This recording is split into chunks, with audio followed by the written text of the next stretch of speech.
back here once again. Shane, what's the crack? You know yourself, can't really give out too much, to be honest. I don't know. I never know The what to wheels say at were the start of spinning in your these. head there to see what Oh, could I I was say trying to different think of this time. something. Yeah, trying to think of something different to say, and I still come out with the same nonsense line every single week. Went to the hurling at the weekend. Other than Mm, that, it's been pretty quiet. I think things are going to get juicy now between Limerick and Cork with the way that match finished and mm, the nonsense yeah, that came out from the Cork players after. So if we meet him again, I think it could be some match later in the summer if we meet him again. yeah. I think it's dangerous for them to rile Limerick up too much, especially when they're probably going to have to face off in the final if things go well for Yeah. both teams. So yeah, I think they're playing a dangerous game, to get under your skin because Limerick know how to do it, and you know it was a very very close game. It could have went either way. I Yeah. said to you, I think Cork were like physically better, but Limerick had better hurling about them from what I saw. I only really got the second half, and then I got all of extra time and the penalties, obviously, but I missed the whole first half because we had gone to the Leinster game, so went to go see Leinster in the semis against Glasgow, so that was a great win. So final on Saturday, so that's my next one. So Limerick won't be out for a few weeks now. Obviously, you'll probably try to get tickets then. That'll be in Croke Park, won't it? The next time they're out. No, we'll be at a quarter final. We'll be in Croke Park against Dublin or Kildare, and then Oh I'm yeah, away sorry, yeah, for the semi final. So we have the preliminary preliminary. the prelim quarterfinals, Yeah, and then we have the I real think. quarterfinals. So Yeah, I forgot that. I forgot that you lost there literally for a second when I said that. I was like, thinking about yeah, Cork. Sure, they're going straight to Croker now. But yeah, either way, either way, hopefully, I'm sure you'll get through Dublin or Kildare anyways, and then it'll be a big one against Kilkenny surely. after that. So Yeah, that's that's massive. They had it so easy against Galway. It was yeah, just a walk in the park from, and Galway put it up to them for 10 minutes. They were never was never really at any danger of going the other way. It was Kilkenny from the start, and they pretty yeah, much at the moment have to play well twice a year to win an hmm All Ireland in the semi final and the final. If they can do it, they just put it together yeah, for a month, and they're absolutely fine.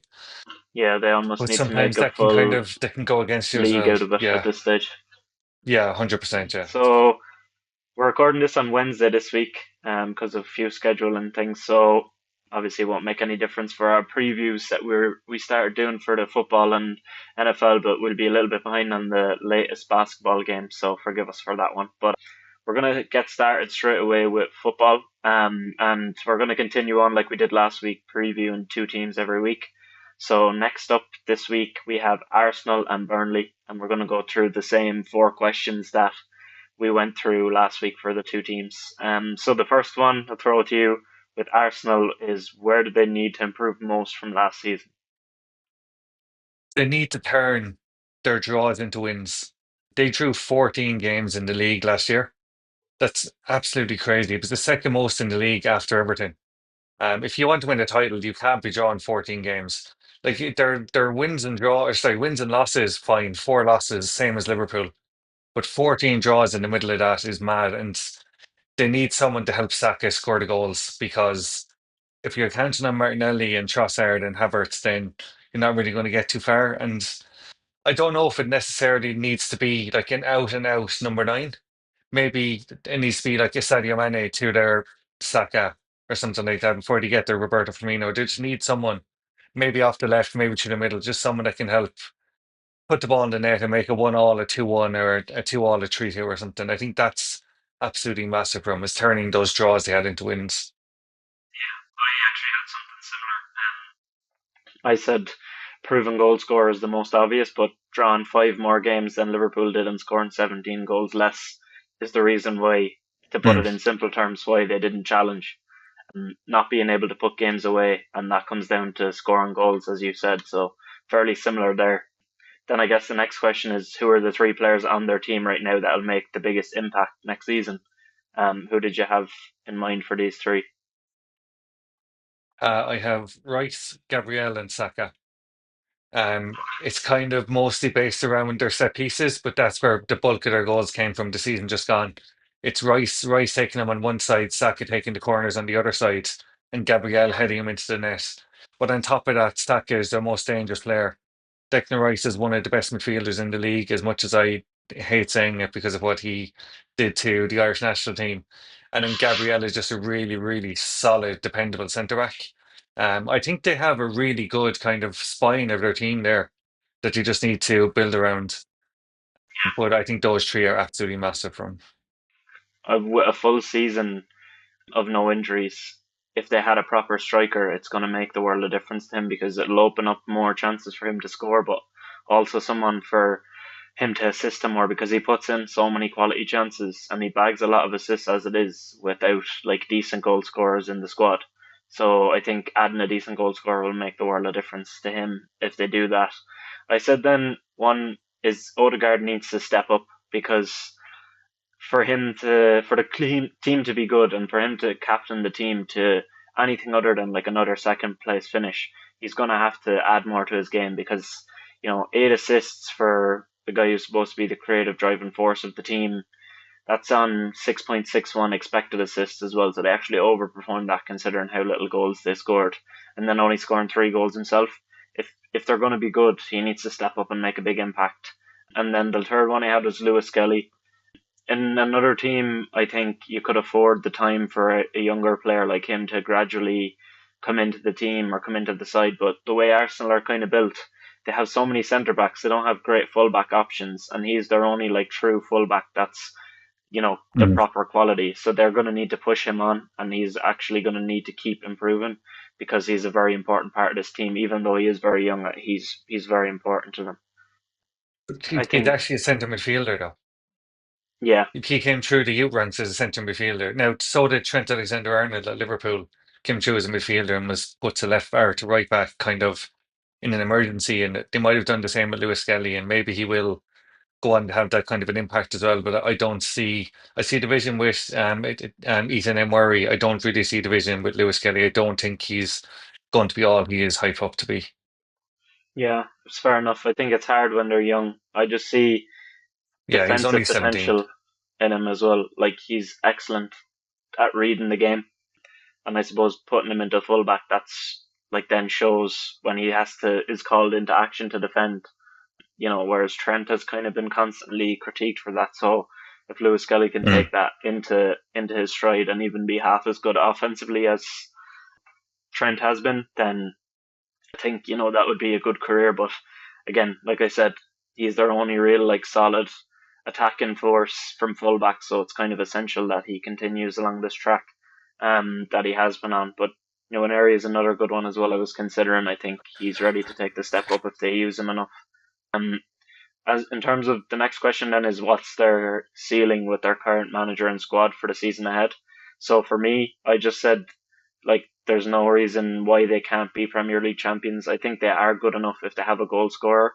Although I'm not entirely sold on Arteta still, and I don't know if he's the right man. But I think there's no reason why with the squad they have and with the way they've built up that they can't win it. So I think, although I don't think they will really right now, I still think that is a ceiling for them. That's something they could achieve. Yeah, I'm the same as you. I had it. They'll be in the hunt for the title again, but they will fall short. I think they'll finish third in the coming season with the business Liverpool and City are doing early in the window, and Arsenal haven't really done anything yet. Now it's so early. You can't judge anyone on a transfer window on the 11th or 12th of June, but they're currently joint second favourites with Man City at 5-2, and I think they'll come out worse in the battle between those two, and they'll finish third. And I'll tell you why when you ask the next question. Okay, so the next one is one piece of business that they need to do to help them this season. So go ahead. Sack Arteta. Sack Arteta. Simple as. And I'm Oh, sure you're shocked. I five couldn't even trophy help year, himself there. sorry, five trophyless seasons. No, I think that's the best thing they could do now. They won't do it, obviously, and it's completely and utterly so hypothetical for me. But they should sack him and bring in someone proper, someone who knows how to win a trophy. The man's not good enough. Simple as. And I Yeah, think until they get rid of him, they're not going to win anything, in my very, very humble opinion. get the likes of Anjin, very astute Yeah, man at someone winning like that. trophies. No, absolutely not. That would Or be a Ten Hag, huge. Eric Eric Ten Hag Hag, yeah, won there an you FA go. Cup. Leverkusen snapped him up, for that pedigree. But I don't know. I'm not going to jump to say to get rid of him. But if they do finish like less worse off than they did this season, I think if they're not closer to winning it again, then they do need to consider it. But I'd say, yeah, he's a bit of pressure on him this year. For me, the business was a Big time. striker. I know it's an obvious one, but I think for me, I think Osherman would be a great signing for them. They're not going to shell out the wages that he needs. It looks like it's going to be Sesko to them, according to a lot of rumours. And I don't know if he's the finished Yeah, product. I don't know if he's going to be good enough in the Premier League to be consistent, especially for a team that needs goals, not someone to kind of bet in. So I don't know if that's going to work, but that is the position they need more than anything. And for me, I'm not sure if yeah. they're doing the I right think thing. yeah, I think we talked about that a bit last week when we said that a lot of the teams who need strikers, they don't need another project player. Yeah, That they need someone who's a finished article. And I think Arsenal should be top of the list of teams that need the finished article now, and they don't need another project player that, oh, we'll win the league in 3 years' time with him. He just needs to settle in first. Like they don't have yeah. time for someone to come in and need to settle in for 3 or 4 years. I don't think any of the top teams have time for someone to come in and settle in really, but we'll see Like how the how long summer has goes. Arteta been there now? I think he's coming into his seventh season, Um, yeah, it took over in 2019, so yes, it would be seventh season with his them, sixth or season. sixth Yeah, season. So I think it's not like you said where you can go. We're gonna sign two or three lads and we'll win the league with them in 4 or 5 years. Like, no, you've already had those 4 or 5 years. Like now is the time because people will start exactly. getting fed up with the project. And even earlier last season when they stumbled a bit, Arsenal fans were back with the Arteta out again. So it's only a matter of time if they don't kind of step it back up to a level that the fans expect to be right on the par with the likes of Liverpool and City. But then moving to our newly promoted team that we're going to cover this week is Burnley. So first question again, where do they most need to improve from last season? They were quite clearly very, very defensively strong last year. I think a big thing for Burnley this season is going to be finding someone other than Josh Brownhill to score a couple of goals for him. Because Josh Brownhill isn't going to score 18 Premier League goals. They need someone, a striker that can get between 8 and 10, a bit of a Liam Delap. If they can get someone in like that, they can kind of just keep them ticking over and they can stay. If not, obviously they're not going to be as defensively strong, but they can stay somewhat defensively strong and have a striker that knows where the net is. Then I think they might have a chance, but still very unlikely. They do need to score more goals, but I think more than anything, they need to be less naive than they were last time. Some of the decisions they were making in games that they were well in, obviously a completely different system now, like that company is gone. But in general, the players need to be smart. They have a lot of young guys in the back line. I think they need to be smart at what they do. Don't overplay and just play the game that's in front of them because they need to pick up points as they come whenever there's an opportunity and not to be treating every game the same because not every game is the same. They need to be planning for each game and I'm sure they will, but that's I think something that they didn't do last time and it needs something they need to do. Three Yeah, players it's the then. same kind. I'm Sorry, go sorry, ahead. just before you go, it's the same kind of thing that cost Russell Martin his job at Southampton was this is my system. If we're playing Man City or we're playing Ipswich or we're playing Liverpool or we're playing anyone, this is the system we're going with instead of kind of horses for courses. Like Yeah, promoted teams really need to go back to basics and go back to you have to play a 4-4-2 against Liverpool, do it, and then play your 4-3-3 against one of the other promoted teams or Wolves or someone. So you kind of need to have a bit of flexibility when you come up. You can't. I know yeah. okay, you run away in the Championship. You're not going to run away from anyone in the Premier League. You really need to go back to basics if you're going to have any sort of hope of putting up any kind of a fight. Yeah, no, I agree. The three players I highlighted then were James Trafford again. I think he needs to continue if he stays there. He needs to continue the form he had last season, and importantly, I mentioned already distribution from the back. No silly passes like he was doing last time he was in the Premier League. He needs to learn from that, but I think he's an excellent keeper, so he's my first one. The second one is Brownhill. You already mentioned him. He was exciting at times in the Premier League when he did play and I thought he was probably one of their best players a couple of years ago when they were up. Clearly was their best player last year in the championship offensively anyways. scoring 18 goals with 6 assists. So I think he needs to continue, and I think he's a good fit next to Cullen because he can kind of go forward a bit more, and I think that can work for them going forward. Obviously, they need more goals from elsewhere, but he's an important one. And then the last one is Egan Riley. I think another City Academy player. Burnley have gotten many of those down through the years, and he played 41 games in the Championship last season. I think that was his first season there with them. And I think moving up to the Premier League is it's a right time for him now because he looks very comfortable. He's good on the ball. He's good presence.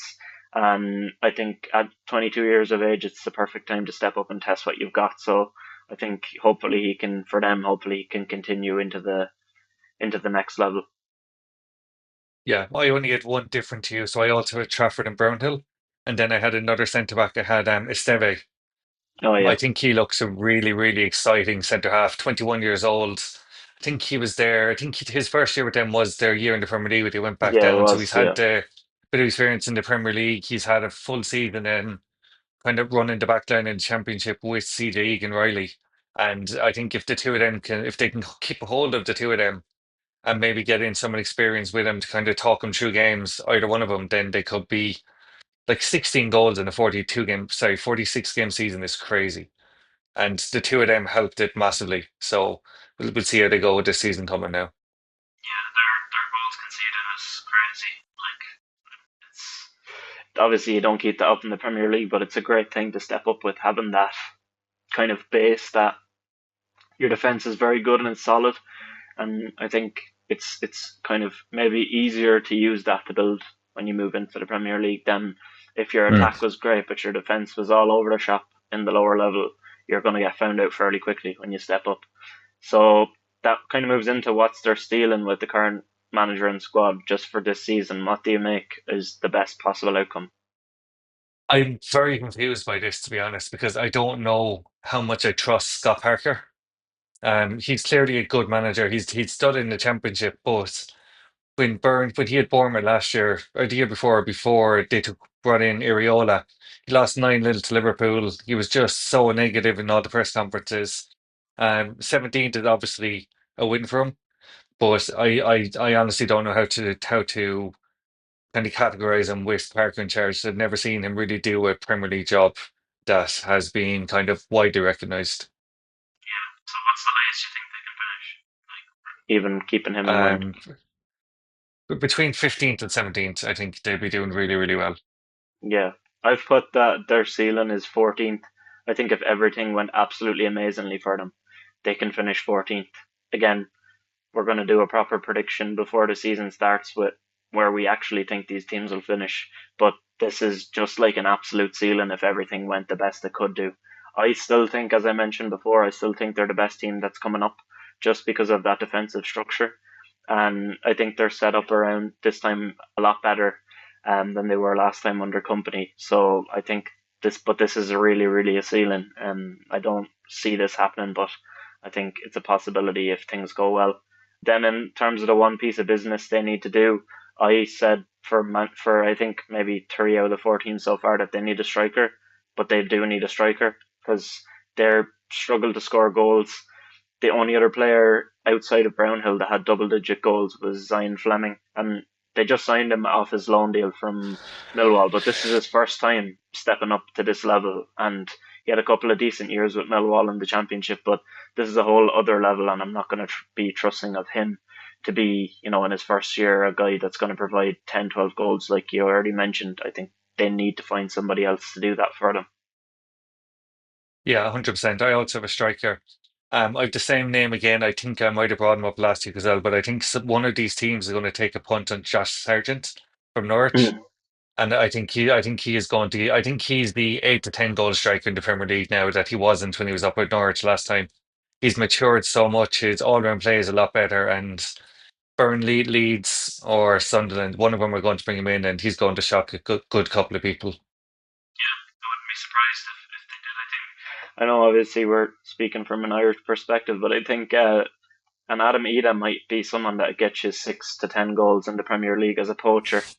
He's good physically, and I think if a team got him or the likes of him, I don't know a profile similar to him from other countries, but speaking from an Irish perspective, I think that type of profile would work at a lower level championship team, and maybe one of them gets in if Evan Ferguson on loan. Who knows? But he desperately needs game time too. So let's see where that goes. But Yeah, I think that what was were you clear gonna to say? see from his performance last night.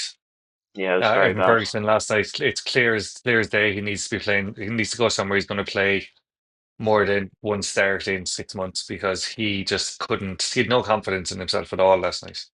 No, he just kept losing the ball very loose in Ireland's game against Senegal, and you could see the difference between him and Troy Parrott. Like Parrott Mm. was just on it from the start, and he was putting in his absolute max effort. Obviously, some of the other players weren't. It was obvious to see that because last game of the season, but you could see the difference in sharpness between the two, having played more football. So yeah, it's really, really important that he gets more games under his belt. But that's kind of a look ahead for these two teams. Obviously, if they get transfers over the window, we will update you on those as we go. If there's some ones we think are big or they fill in some of the needs that we thought were fit, we'll keep you updated as time goes. But moving on then to the NFL, we're going to continue with the NFC East like we did last week. We had the Eagles and obviously Cowboys with Evan, so we're going to do Commanders and Giants this week. So do you want to take it away? Ask me the first question to get us rolling. Yeah, so we'll start with the Giants, obviously, and as you are the resident Giants fan, we'll go to you first. So, where do they need to improve most from last season? I think for for the Giants, it's so important to have at least passable quarterback play because how poor they were at that position last year absolutely killed them. Their record was abysmal, like 3-14 is shocking, and you're not going to get to like you know 11 or 12 wins with a better quarterback with that team. But there was a lot of games they were very very close in. They should have beaten the Bengals.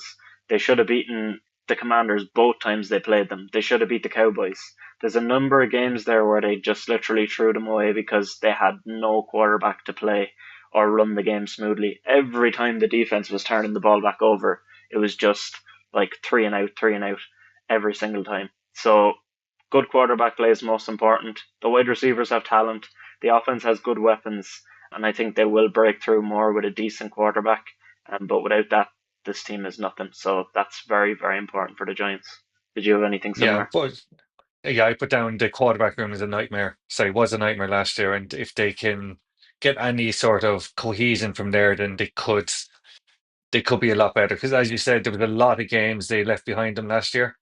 And the defense was doing its job, and then it went over to the offense. And as you said, Neighbours, Tracy, all good players, but there Hmm. was nobody finding them with anything. And the running was a bit off as well at times. Tracy was good, but in other games he just couldn't get going and stuff like that. So I Yeah, think it's mad. Like there's a reason the quarterbacks get all the money, and it's because it's the difference they can make, and we'll see what kind of a difference that makes for them next season.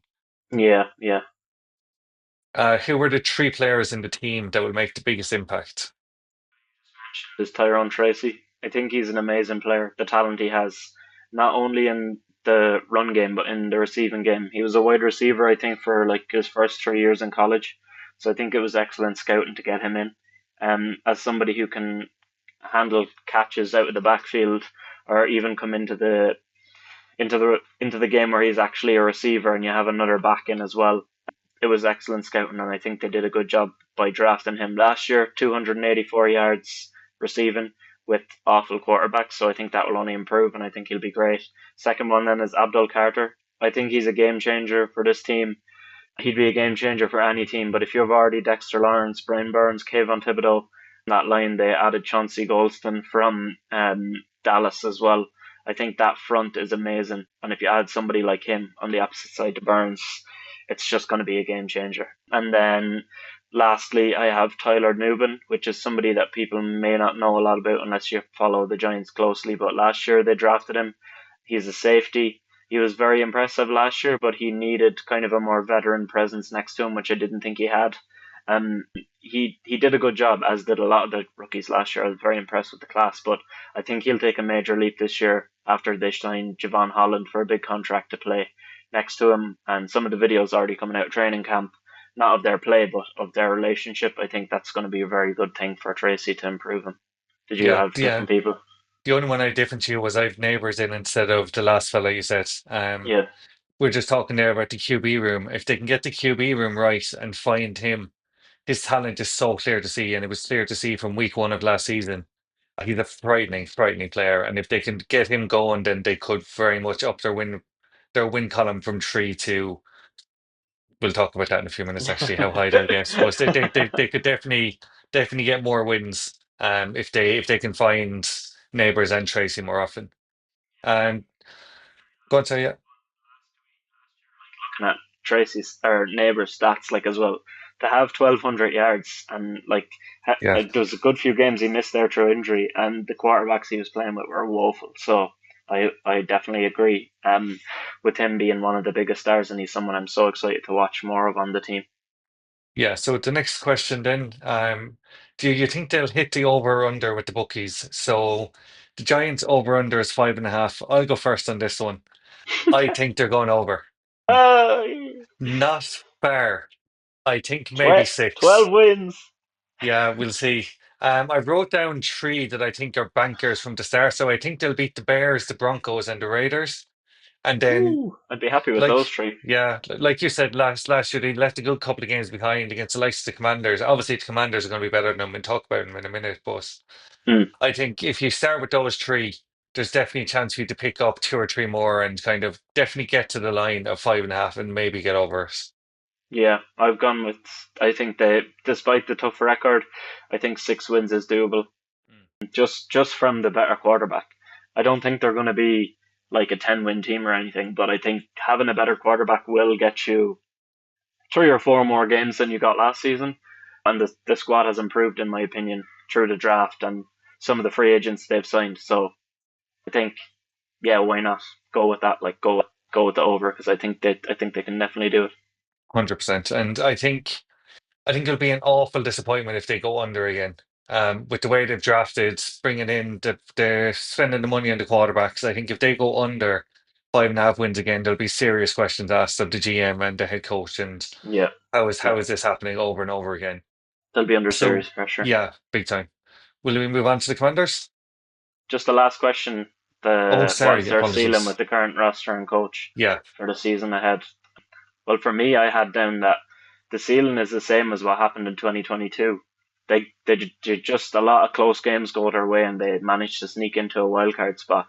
That's if things like go absolutely perfectly this season. I think what Dable did that season with Daniel Jones, I think is definitely something he can replicate with Russell Wilson or if he goes to Jackson Dart.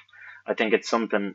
It doesn't have to be perfect football, but if you win some close games, I think he is a smart coach.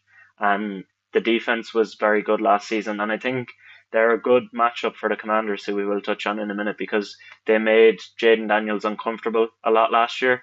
And Mm. only literally one game we didn't have a backup kicker. They couldn't even kick field goals. They couldn't even kick extra points, and ended up losing by three after scoring 3 touchdowns.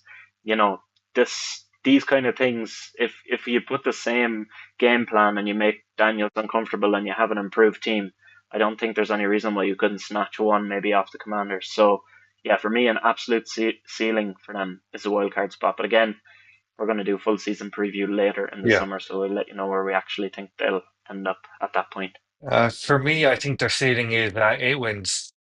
And see where that gets them. I'm not 100% sure 5.8 wins would have gotten them last year, but have gotten them a wild card spot. No, no, you'd have to have a winning record most of the time, like Okay, getting nine, I so think. I think if they get 8 wins, they'll be ecstatic, and it's somewhere to they can really build on there. You'd be I'd like, be oh, happy eight with that. wins, yeah. So I said at the moment they're in the basement. The ceiling at the moment is a bungalow, so they only have 2 stories. So if they can get to 8 wins, then they can build this. They can build a third story then on the house and work from there. Then. Yeah, we'll take it. We'll take it. Not too negative, so I'm happy with that. I'll have to go easy on the Jets when we get around to it. Yeah, it's kind of one of those where you have to give the best man speech first, so you have to go nice to them, so they're nice to you for your best man speech. So Yeah, that's I'll true. I'll, That's I'll true. wait. I'll wait for the full season preview to tear shreds out of them. But we'll Yeah, go on to yeah. something more positive, and we'll talk about the Commanders now. Okay. So where can the Commanders improve most from last season? For me, it's not. exactly like a point of improvement, but it's like a point of something that they really need to avoid is that kind of sophomore slump when you get with a rookie quarterback that has succeeded. We just saw it with CJ Stroud, the step back after huge expectations in his year two. Again, they weren't bad. They made it into the playoffs. They won a game in the playoffs. But it was a step back from what people thought they were going to see from Stroud and the team.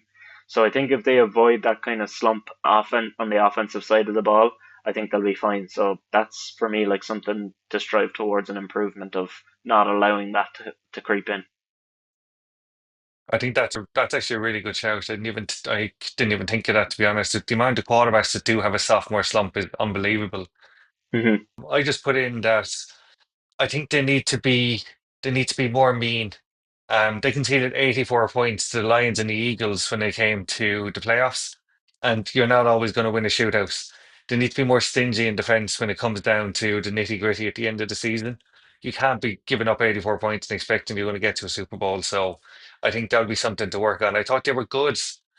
For nearly all the season, they were really good, really solid defensively, and then it's like they just all kind of not even down tools. It's the wrong way of putting it because they didn't. They might have slipped 1 or 2%, and all of a sudden the Lions and the Eagles were just running past them. The Eagles put 55 past them, um, sorry, 52 past them. Apologies, and they walked all over them. So I think if they can sort that out, then maybe they can get to a Super Bowl this year. But we'll wait and see how the rookies start off as well.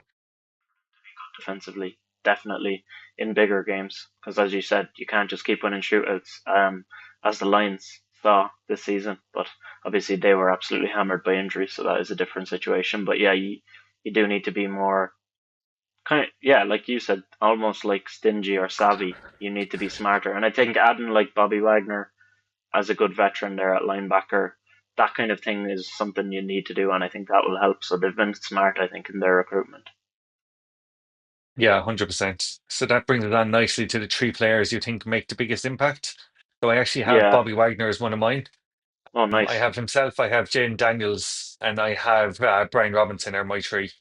I think Jane Daniels is an incredible talent. We saw it all of last year how good he is. And if he does avoid what you were just talking about with Bobby Wagner in defense kind of holding things back and Brian Robinson can get running the way he was running, then I think they were really solid spine again. That might be the word of the day now, so I've used it twice, but I think they've the makings of a really good team there. And while it mightn't be Super Bowl ready yet, I think it is going in that direction. Same players, but something a bit similar in certain places. I went with Frankie Luvu, obviously same position as Wagner, but like he's kind of like a younger star. He was good with them last year. Obviously had the funny moments in the NFC Championship game where he was kind of jumping over the line of scrimmage to stop the touch push, but he's a very Yeah, good player, a lot of talent. It was a great pickup for them, and I think he'll be even better this year, adding Wagner beside him, and some more veteran pieces. Another one then was Debo Samuel. I think he'll need to have a big year on the receiving side of things because they lost Zacchaeus, to the Bears, who was improving last year. Again, he's not like a number one option or anything like that, but he's somebody that yeah. he's like he adds a lot, and that pace that he had over the top was very important for them. And although Debo plays very differently, I think he'll need to replace some of those yards that they lost from Zacchaeus to help McLaurin out. And then the third one I had was a Big time. combination of Josh Connerly and Laramie Tunsil. So trading for Tunsil from the Texans to protect Stroud. I think there's people in the Texan side of things saying that Tunsil they got rid of him because he had a bad attitude or he was bad in the locker room. But the Commanders took a chance on him here. He might be a Dan Quinn type of player. He was obviously very good down the years and he earned a lot of big contracts. Then Josh Connerly being a rookie. If you add these two guys on the line together, they're clearly protecting the most important player on their team, who is Jaden Daniels. So I think that can have a massive impact if Mm, they get it right. 100%. I couldn't agree with you more. And I think Debo Samuel is, again, it's a really smart bit of business, a really good pickup. He was poor last year, but he was also wasn't trusted at all last year in San Francisco. And I think if he has a coach that gives him back the confidence he had, then he can be a monster again next season for sure. Here it would be great for him. confidence wise if you just see your body holding up somewhat, at least for a year. 100%. So we'll move on to the over under with the bookies. So the line is 9.5. What do you think? The schedule is very hard, but I think they can get 10 wins. I don't see them getting too many more than 10 wins Hmm. because of how hard the schedule is, but I think they can get 10 wins definitely. What did you think on that? Same. I said the max they'll get is 11. Sorry, the max they'll get is 12. I was looking towards 11. I think they'll go over again. I don't think their schedule is too bad. I thought I now when I was going into looking at the schedule, I thought it was shambolic, but the more I looked into it, I don't think it's as bad as I first feared. I think they will get to definitely 10, between 10 and 12 wins is what I think they'll be looking at for next season. If they can be smart when they're playing And their in division games, I don't think it's that difficult. Like if they pick up 2 wins against the Cowboys and 2 wins against the Giants, then yeah, you're absolutely laughing because you have some easier games there as well. But those in division games are always ones that might trip you up. So I don't know that those will be difficult ones for them to navigate. I think. yeah, maybe. Look, I just think they're a really, really solid team. I think they're one of the best in the NFL, and that's why I did back them to go over their line of 9.5. Nice. And I won't forget it this time. But what do you think is the ceiling and the commanders for the season ahead? I think the squad and coach that they have are good enough to reach a Super Bowl at an absolute ceiling. They got within a game of it last year, and I think they could get there this year if everything goes well. And I like the way they recruited. I don't really see them getting there, to be honest, but I think that is an opportunity for them that I wouldn't be overly surprised if they did. I think with the level of talent that they have, I don't think they can win one yet, but I could see them getting there. Yeah, I said their ceiling is the conference finals again. Um, I think they'd be very lucky to get to Super Bowl, but I don't think they are contenders quite yet. But as I said earlier on in the piece, I don't think they're far off it at the same time. Watch and sometimes I would see like a team like them, like the Texans last year, and you can see them as like a regression candidate when people think they're going to be unbelievable. But I think what they've actually done in terms of recruitments and stuff like that, I think they've done a very good job, and they did a good job in the draft as well. So I think yeah, that's I think they could very well have a good season. But again, that might not mean like 12 wins. Like a 10-win season is still a very good season. So let's see how they do. They're Yeah, an interesting team for sure. But if we've nothing else on them, we'll move into the transfers then. I think there's a few that you wanted to touch on first of all, so if you want to throw them out there. yeah. There you know, great podcasting. The one I want to talk about, and it's driven me mad since I saw it. N'Golo Kante going on loan from one Saudi team to another Saudi team.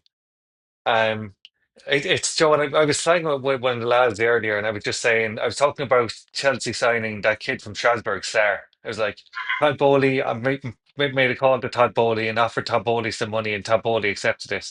This is the same thing. It's the Saudi prince calling another Saudi prince and then saying, "Oh yeah, we'll send him there for a month."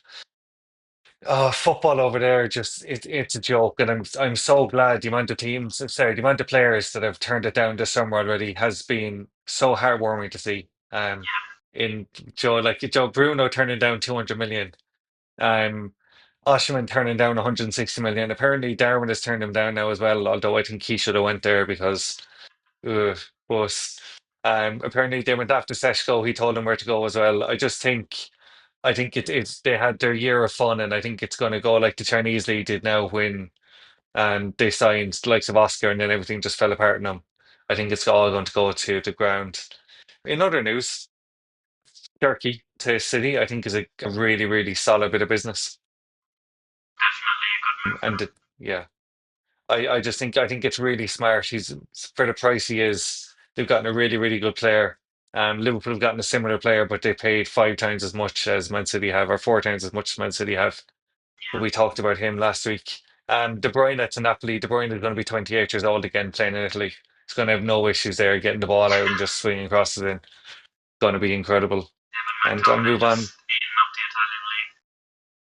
Yeah, Serie exactly. If it, yeah, if McTominay can do that while smoking a load of cigarettes, then imagine what Kevin De Bruyne is going to be able to do. A. And then we'll move on to your ones.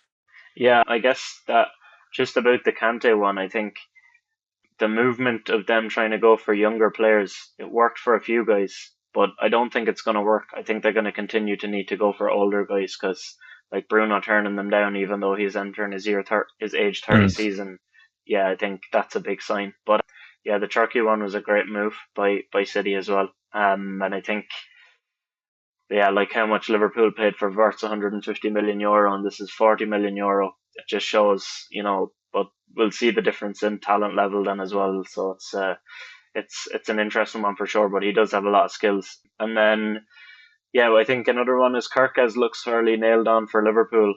Yeah, That looks like 45 million. it's yeah, so that'll be a big one for Liverpool. Obviously, continuing their dealings, doing very well in this transfer window so far. A few more that I just noted were looking at um, Arsenal to sign Kepa. That one is 5 million release clause. It was interesting just because we mentioned Kepa last week. You were saying how he's one of the most underrated players. It was in our underrated players draft on your side, so that was funny after that, like right after the episode. Arsenal bought him. I presume he can play left back, because that's the only thing Arteta seems to sign at the moment is left backs and Yeah, goalkeepers. yeah, perfect. I'd say he can't not bother. They'll either have him or Raya playing left or right back. Yeah, Um, 100%. and then another In one for Arsenal is Zubimendi. I think it's David Ornstein reported that it's done and signed. So at least they got something. I don't think it's going to maybe go through before the first deadline or what way it's going to work. But I think it hasn't. that's going to be that's going to be done and signed either some stage over the next few weeks. So that was at least something for them. And I Yeah, think it is a good signing. yeah, But I was he just kind of was thinking a that. bit of a passenger against United in the Europa, I Yeah, thought. I was just thinking that they really needed another defensive midfielder to go with the six they have already. So I'm really glad that Yeah. he brought in a defensive midfielder and a goalkeeper. I'd say next they should probably go at a centre back, probably, if I was Oh no, recruiting for them. they definitely need a left back. They only have four. Yeah, You can never have maybe enough. one more left back and three centre backs, and then they're sorted probably for next season. They can Yeah. definitely challenge. And Maybe another speaking of keeper. speaking of teams that constantly go after players in the same position, Chelsea have gone after Yeah. Jamie Biro Gittins because Oh my God. 12 ringers isn't enough to have.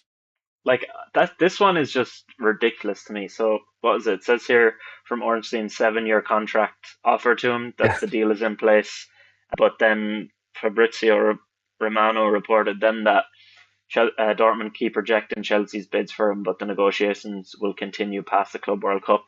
Obviously the player side deal is signed, but I don't understand why they did this because they just signed Kenda from like Sporting Lisbon and he's looks to be absolutely amazing and to play in the exact same position and you're just going to sign another guy and you already have like two or three players in that position. These things don't like there's things with City, right? They're signing loads of players. You're like, right, they know something is coming down the line maybe with this charges. But with Yeah. Chelsea, it just looks like they're doing it for the laugh. Like Yeah. these guys have not brought value back either. Like they're not going to sell Mudrick for next to near what they bought him for. Like these things are not working for them. They had to pay 5 million to United just to get rid of Sancho. So they clearly haven't been doing the best of business so far. I don't really understand why they would go after this position specifically. I don't think they haven't done a single thing on their top goalie that has made sense to me. And I'm No. not even being smart. Like they haven't made a single signing that you look at and go, sorry, Casado, outside of Casado, every other Mm, signing you look and you're like, what's the point in that one? Like yeah. they have four players that can play it already. Why are they spending 50 million on Kenji Payas if they're then going to loan him out to Strasbourg and sign Byro Kittens instead? Like Hmm. nothing that they're doing is making any sense to me, and I'm just so baffled by everything that they've done over the last 2 years. Yeah, they really need to sell players in these positions first before they go, I'm going to buy two more lads to play there. Like, do you not realize you have a full squad? You can't just exile guys because then you can't sell them. So Yeah, nobody will want them for the same price. Doesn't make sense to me at all. But like a we talked last week about Liam Delap signing. But then they yeah, have Jackson and Ian Delap. They're like, oh, that makes sense. The two of them are the same kind of profile. They can swap in and out. And then they're straight into talks for Hugo Ekitike. yeah, Like, so 100 are million you or whatever selling it is. one? Yeah, I was like, are you selling one of? Sorry, are you selling Jackson? So you obviously can't sell Delap. So are you selling Jackson to bring in Ekitike? You're not going to guess. I think now I think they only paid 35 million for Jackson, so they might get that back if they would sell him. But in general, I just they're baffling. They really are. They're Yeah. baffling. Some of the dodgy dealings they did with Saudi, though, with some of the connections that Mm, they have there, maybe that could be something that might go down. I don't know. Like, dodgy dealings in inverted commas. There's no yeah, thing to say that this is definitely alleged. what. Yeah, but like it looks like there's a lot of players going there for prices that they shouldn't have in the Mm, past few. Another one that's not exactly a player transfer, but an interesting one nonetheless, is Tottenham making contact with Brentford about Thomas Frank. 10 million release is what Brentford want to get in the staff as well. And I think looks like he's going to go there. For me, I think, I said it this season, all this season, that Ange was way too rigid. He went away from that system in the Europa and they did well, but he's not going to change in the Premier League. So it was the right move to get rid of him, in my opinion. Frank is an excellent manager, and I think it's very bad news for Brentford, to be honest, because he is their team, he is their squad, he's the whole club. Like, he's ran things, the amount of money he's invested, had them invest in sports science, in different studies, and he's going to bring all that knowledge to Spurs. So this will be a huge one for mm. Spurs, I think, and Brentford will definitely suffer from it, I think. I think Brentford are in trouble next season. When we were talking before all this ranking came out, we were mentioning teams like Wolves and West Ham and stuff that the likes of Leeds and Sunderland and Burnley should be chasing after. I think Brentford, with the way they've started this transfer window, I think Brentford are going to fall into the category of teams that can be chased down. In Mbeumo looks like he's going. Yeah, like in Mbeumo looks like he's going. Thomas Frank goes. If Thomas Frank goes, he'll bring Nathan Collins to Spurs. I have a really strong feeling that that will happen if he goes there because he'll need a centre half and like he clearly loves Nathan Collins. Or he wouldn't have played him in every minute of every single Premier League game last season. So if they could very easily see their spine fall apart very quickly here now, and they could be in big trouble going into next season. They're probably going to need it. But I think, yeah, I agree with everything you Yeah. said. I think they're in a difficult situation right now. And yeah, it's not looking good for them, but a great bit of business by Spurs, I think, to take them into the next kind of phase of whatever it is they're doing, because they need to definitely do something. So whatever it is, this is the next thing, I think. Mm. Um, I think then if we've nothing else on transfers, do you want to take it into the first bit of NBA stuff we have? Yeah, sounds good. So I just wanted to have a quick word on Giannis and where he's going because from what I can see now, he's been linked to every single team in the NBA for a trade. There was one today I read, and the Knicks are preparing a tsunami style offer, and it was like 9 first round picks, 3 players, and just like that's not happening. Like, where is all of this? Where is this nonsense coming from? Like, exactly. I just like, can someone just tell me, is he staying? Is he going? Is he going to San Antonio? Is he going to the Rockets? Is he going to the Raptors? It's just, it's not even somewhere yet, and I'm already bored of hearing about him every single week. And I just wish there was some sort of clarity one way or another. The whole thing is just absolutely mad. I think some of the mock trades I saw out there are crazy. I think one from Sports Illustrated that I thought looks kind of reasonable at least was going to the Spurs.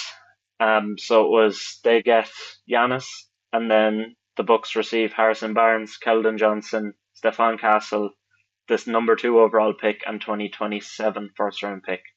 I think that's the kind of haul that the Bucks will need, because I think Giannis Mm. is gonna kind of have a bit of a bidding war. I'd say I don't even know if he'll leave straight away. Maybe he'll kind of just go, all right, the first like few months we have an easier East Conference now, so let me just try and do the best I can here, and maybe I can drag this team along. And then if it gets to like November and December, and he's like, no, no, I'm packing this thing in, he might go, these are like the 3 or 4 teams I want to go to. Just open up a bit more. So obviously that one wouldn't make sense at that point because the draft would be done. But I think if there was one to happen pre-draft, that's probably one of the best ones, because I don't see the Knicks giving up like McHale and Cat and whatever draft picks they have, because they literally don't have any. They don't even have a coach right now. They need No, to worry about that first. So yeah. Like that was the big one for me as well, was that I think I put down that the San Antonio Spurs is the one that makes the most sense. They're the ones that have the most draft capital, the most assets, so they could give up to get into Giannis and kind of pair Giannis and Wemby together and try and build Hmm. their future from there. If it was me, though, I don't think they should do it. Like Stepan Castle has been class. They've their number two pick now. They could get a third rookie of the year in a row. Now it'll probably be Cooper Flag, and they're not getting him obviously. But I just don't see like there's no team that I think is going to give up everything Milwaukee wants, and I do think it will go into like you said, he'll start the season and see how bad it is, and then make his decision. Say, okay, I want to jump ship now to a team that's contending. Send me to A, B, or C, and let's see what we can do there. But I'm already, as I said, I'm already bored of it, and it's only the middle of June. We haven't even had an actual official trade offer yet, and it's only going to get worse around the draft Yeah, season with all these mock drafts. Another one, I don't think the Dallas Mavericks give up on Flag, something I already mentioned. I think even if this fits their timeline or whatever it is that they're going with as their excuse for trading Luca, I still don't think they do that because I think Flag is too big of something no, to pass on. And one thing I thought about with the Spurs is would it be possible if they have the number 14 pick, if they just packaged that similar kind of thing, kept Castle and kept the number 2 pick but gave up like 14 and the Aaron Fox instead? Maybe that'd be something that the Bucks might be looking for, and they'd have the number 2 pick still, and they'd give away probably a better player in Fox, and then they'd still get to take whoever they wanted second overall. I think that would be something if they can mm, maneuver something in that way. I think that would make the most sense for them, even if it had to be another first rounder in another year, just to get that done. Because I think having Wemby, Giannis, Castle, and then another very very good rookie in Dylan Harper, most probably that would be an unbelievable team. yeah, yeah. I think that would be, geez, if they could get that done, then they'd have the best GM in the business because that would be a move. I know losing De'Aaron Fox wouldn't be ideal, but if you have a starting three and then you build around those three, Wemby, Castle, and Giannis, and then you bring in Dylan Harper and you have someone else that fits in there as well, you straight away go into contendership, I think. And you're straight away looking at definitely winning your conference anyway. I think if Giannis goes anywhere that has another like good high level star, they're a contender straight away because if he has that, that's what a team then becomes because he's one of the best players in the league. Like when he finished third overall in MVP voting, he was unbelievable last year and just didn't have anything around him whatsoever. So yeah, I think any team he goes to that has a good player, and if it's a Wemby, then definitely contender level. Yeah, But obviously, there'll be a lot more on that as the season goes on. I just wanted to then give you guys like a little bit of our takes on the first two games in the finals. Game three is tonight that we're recording this, so as I mentioned at the top of the pod, ye will know what the result of that is. So you'll know who's 2-1 up right now, but as we're talking, it's 1-1. So just some takeaways from the first two games that I had. The first game was, you know, just typical of what we've seen from the Pacers in this playoffs. Like looking at what Halliburton did, he wasn't, you know, anything other than himself in that game. He played well, 10 rebounds, 6 assists, and then he only had 14 points. But he had that bucket right at the end, like very kind of strange looking jump shot. Looked like he almost yeah. lost the ball, and he just sinks it again.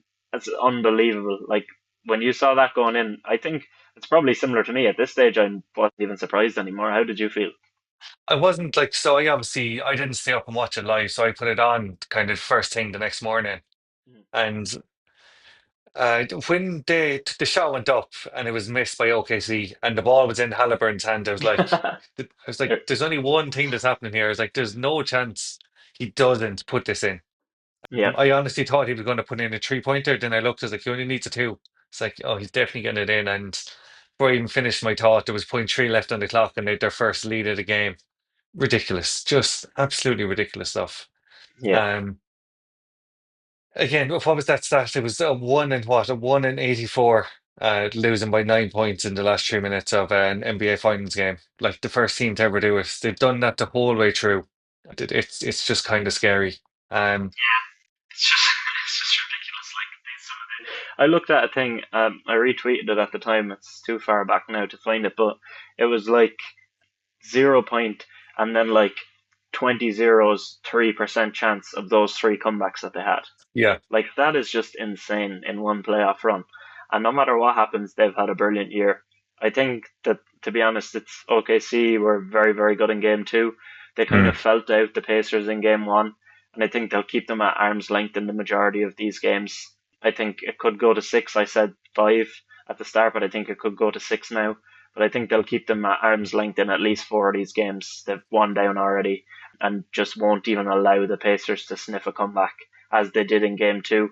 And I think they will finish it off. But either way, the Pacers have been unbelievable this off season or Yeah. this postseason in the playoffs, and they deserve a lot of props basically for what they've done because nobody expected it, at least at this level. And like even looking at Obi Toppin, how he played in game one, unbelievable game in a final, six field goals out of nine, 5 of 8 from three, and plus 13 in 25 minutes. It's just very, very impressive to see guys like that step up.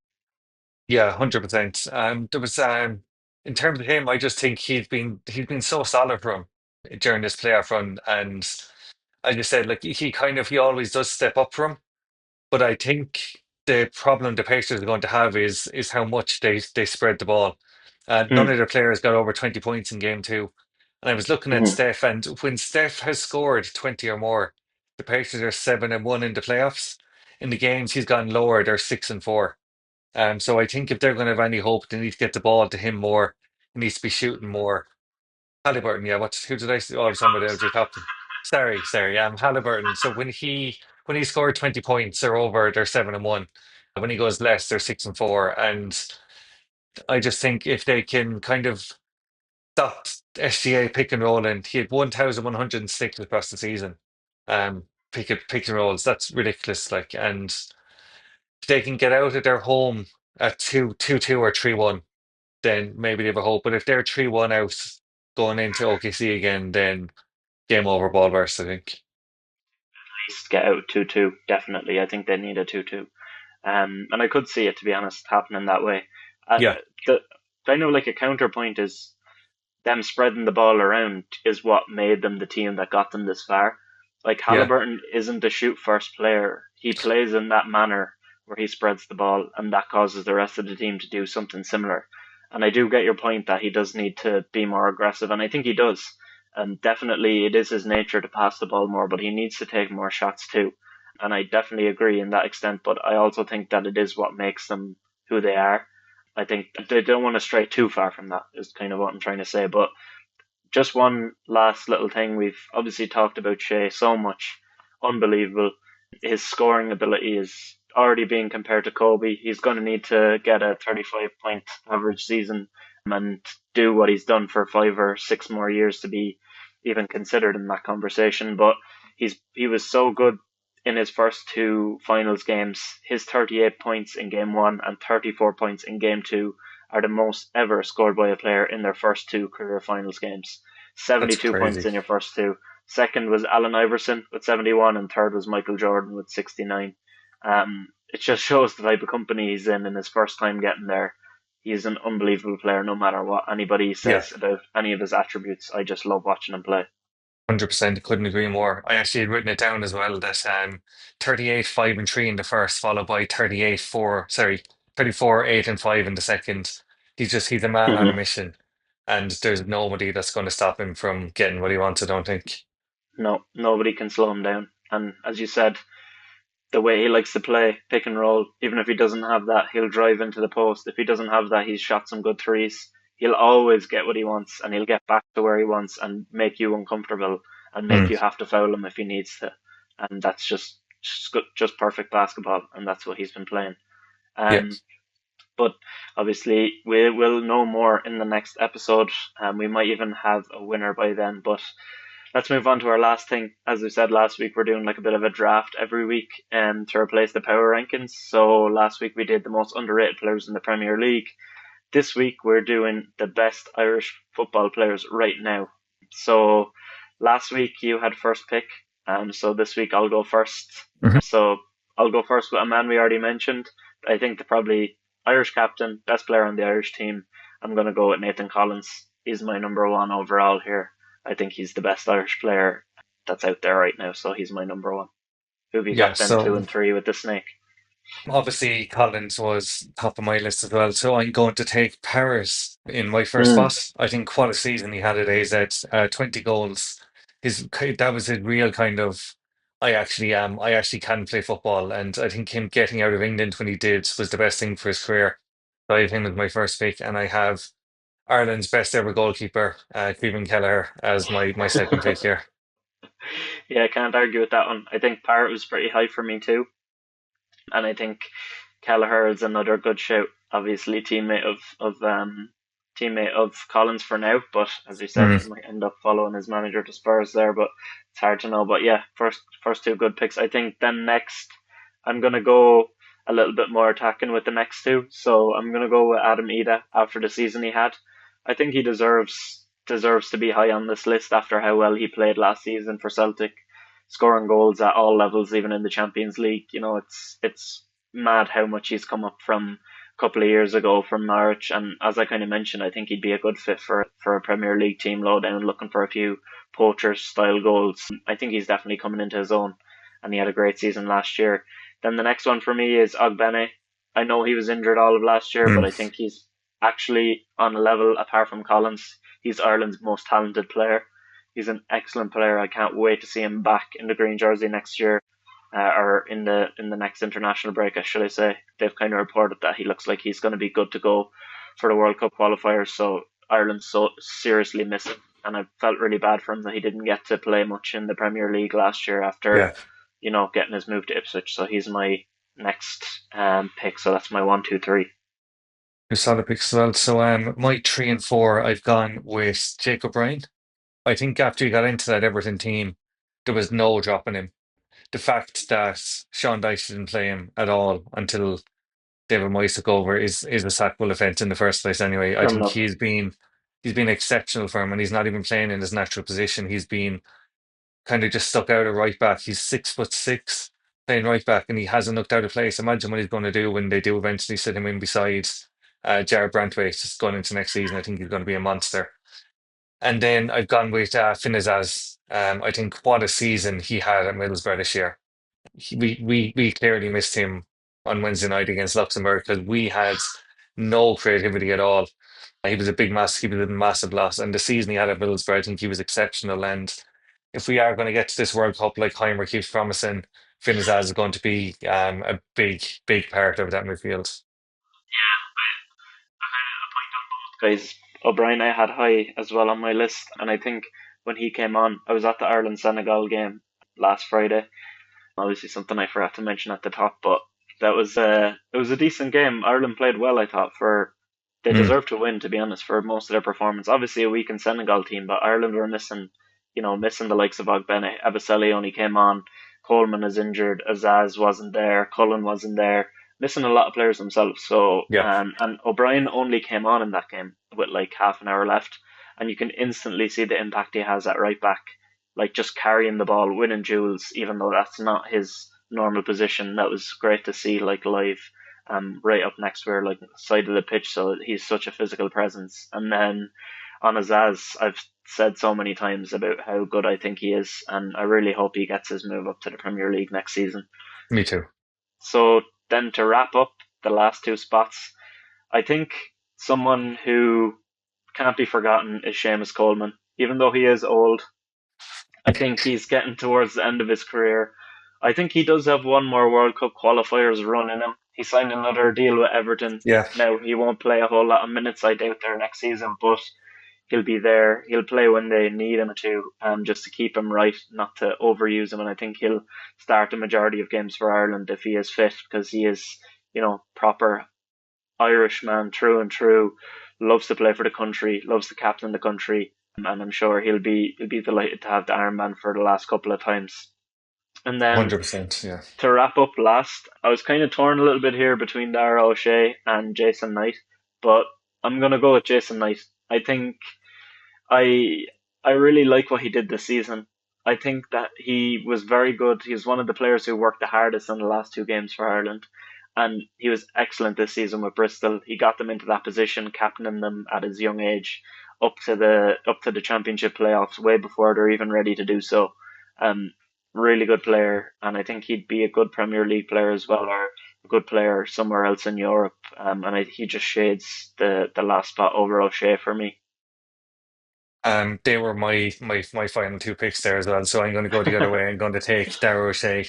I just think he's really, really good. He didn't look out of place in the Premier League again this year, even though Ipswich did look out of place as a whole. I thought he had a really solid season, and I just hope if he does get a move back to Premier League this year, that it's for a team that's higher up, and he just doesn't keep going into teams that get relegated. And the team comes up, sign and go down another team. I hope he doesn't get into the kind of the yo-yo stage. I hope he can just get a team, get it like a move to Brentford or someone like that, that it will just kind of keep his head above water and just let him settle somewhere for a couple of years. And I think we'll see the best of him then. He's only 24 going on 25, so he's still very young as well. He's loads of time left in him. Between Collins, himself and O'Brien. So I think, yeah, I think a good move to the likes of an Everton or the likes of a, even like a Wolves or somewhere around that part, or Crystal Palace, where he has to break into the team maybe, but they'll see Yeah. his talent soon enough because he is very good. And I think that would be a better move for him, like you said, that rather than going up and down. But yeah, so my final team then is Collins, Ida, Ogbene, Coleman, and Knight. And I have, oh God, Paris as O'Brien as yeah, sorry, Kelleher and O'Shea. God, I'd written it down, and yeah, I completely did. I'd written it down, but I put Jason Knight into the midfield and said I was confident I was going to get him, so that threw me off then. But yeah, yeah, For me this no, time, you but didn't. You didn't pick a keeper. There was only one keeper to pick, the best one we've yeah, there ever had. was. Yeah. Such a disrespectful thing to share given, but anyway, we'll wrap it up on that note. So, lads, really appreciate you for listening again. Hope you enjoyed it. We'll be back again next week, recording on Thursday as usual. So, most up to date stuff for you coming out on the Friday. If you did like it, subscribe wherever you're listening and follow us on whatever social channels. We're really appreciate the support we've been getting over there on those. So, Shane, throw it to you. Yeah, thanks, lads. Just keep watching, and we might eventually be able to buy stands that aren't old DVD holders to hold my phone up on. So keep subscribing, and the content and the camera will only get better. Thanks Nice so one, lads. much. You heard the man. Do what he said. Talk to you later.